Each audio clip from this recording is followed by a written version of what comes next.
In this section, we will learn how to perform sampling and reconstruction in Python.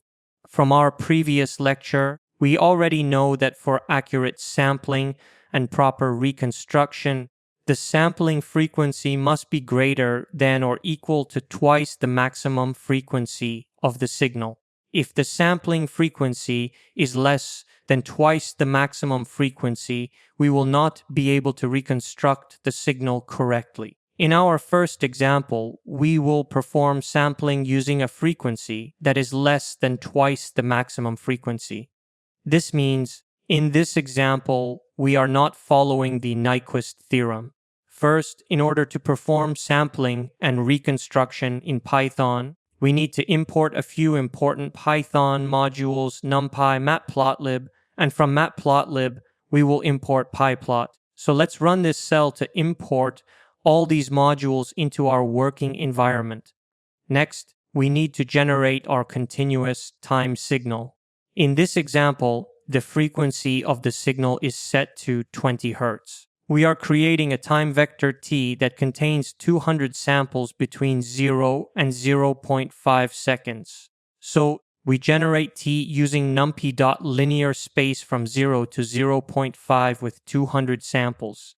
Now, we create the signal using the equation x1 equals numpy.sign of open parenthesis 2 multiplied by pi multiplied by frequency multiplied by t close parenthesis. Here, the frequency is 20 Hz, and since the signal contains only one frequency component, 20 Hz is also the maximum frequency of this signal. Next, we set the sampling rate or sampling frequency to 35 Hz, which is less than the required frequency according to the Nyquist sampling theorem. From the sampling rate, we can calculate the sampling interval, denoted as capital T. We know that to perform sampling, we must replace t by n multiplied by t in our equation. Now we need to calculate n so that we can compute nt. We calculate n using numpy.range from 0 to 0.5 divided by t. Since our continuous signal has a duration from 0 to 0.5 seconds, our discrete time signal will also cover the same duration. This way, we have generated n, and since t is known from the sampling rate, by multiplying n and t, we get nt. We will replace t with nt in our signal equation. So, x1 represents the continuous time signal, and x2 represents the discrete or sampled signal. Let's run this cell to generate x1 and x2. Now, we will check the values of t and nt. The variable t starts from 0 and goes up to 0.5 with 200 samples, according to numpy.linear space. The variable nt also starts from 0 and ends near 0.5 but contains fewer samples, around 16 to 17. Depending on the sampling interval t, therefore, both t and nt span from 0 to 0.5 seconds. But nt has fewer data points since it represents the sampled version. Next, we will plot our results. Here, we need to plot several things: the continuous signal, the sampled version, and the reconstructed version of the original signal. First, we set the figure size using pyplot.figure with dimensions 20, 4 by 18. The title of our figure will be Sampling a Sine Wave whose maximum frequency is 20 Hz and sampled at 35 Hz. We also set the background to dark and define font sizes for the X and Y labels. Since we need to show multiple plots, we will use pyplot.subplot. From our previous section on plotting and visualization, we already know how to use subplots in Python. If you are not familiar with subplots, it is highly recommended to review that section before proceeding. Here, pyplot.subplot of 2 by 2 means we will create a grid with 2 rows and 2 columns. In the first position, we plot x1 versus t, which is our continuous signal. In the second position, we plot x2 versus nt, showing only the sampled points in red color. We also use pyplot.slabel and pyplot.ylabel to label the axes, as we learned in previous lectures on Python plotting. Finally, in the third subplot, we will show the sampled signal and its reconstruction. The sampled signal is plotted in magenta, while the reconstructed signal is plotted in green. In summary, this code shows how to sample and reconstruct a sine wave in Python using NumPy and Matplotlib PyPlot with a sampling frequency that does not meet the Nyquist criterion. This helps us understand the effect of undersampling on the accuracy of signal reconstruction. So here we are using pyplot.stem because the stem command is used for generating discrete time signals. We learned about this command earlier in this same section when we created discrete time signals in Python.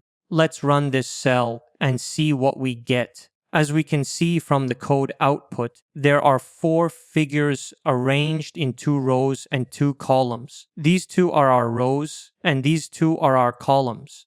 The first plot shows our original sine wave, which has a frequency of 20 Hz.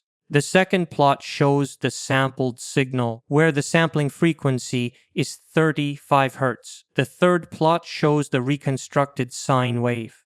Now, this reconstructed sine wave should ideally be similar or equal to the original signal, but it is not because we are not following the Nyquist theorem.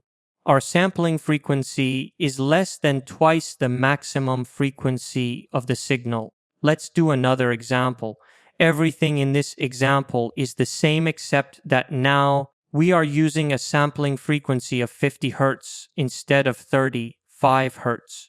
The rest of the code remains unchanged. The only difference is that now the sampling frequency is greater than twice the maximum frequency. Since the maximum frequency of the signal is 20 Hz, twice that is 40 Hz. And we are sampling at 50 Hz, which is greater than 40 Hz.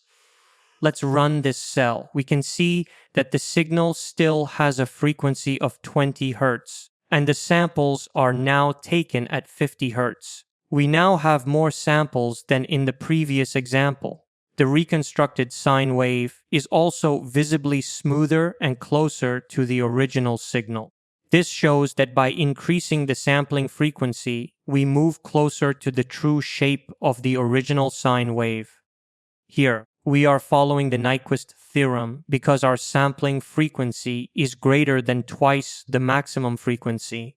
However, even now, the reconstructed sine wave is not exactly identical to the original wave. So let's increase the sampling frequency further.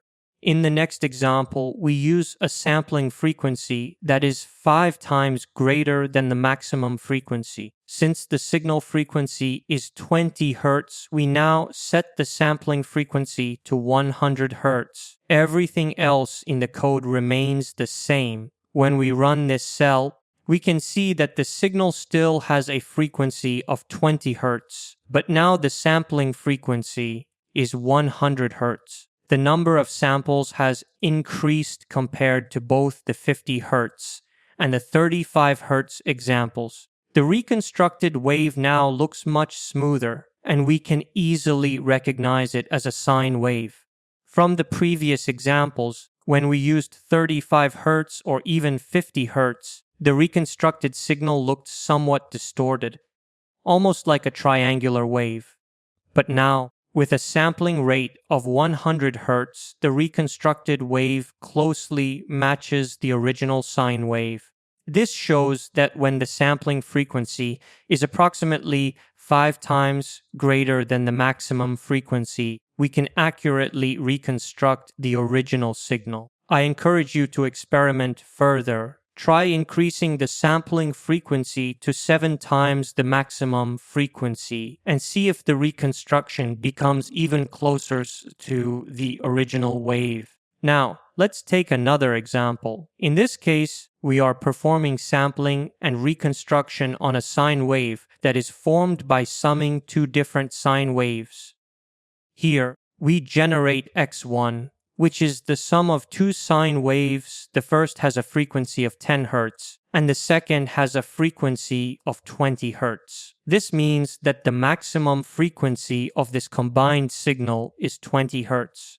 Again, we use a sampling frequency of 100 Hz, which is 5 times the maximum frequency. The rest of the code remains the same. We generate x2 by replacing t with n multiplied by t, and we already know how to calculate t and nt from the previous examples. Let's run this cell to generate x1, the continuous time signal, and x2, its discrete equivalent.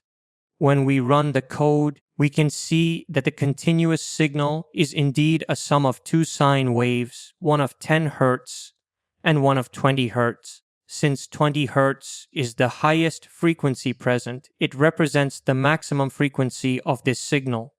Now, observe the samples and the reconstructed wave. The reconstructed wave is approximately 95% similar to the original signal.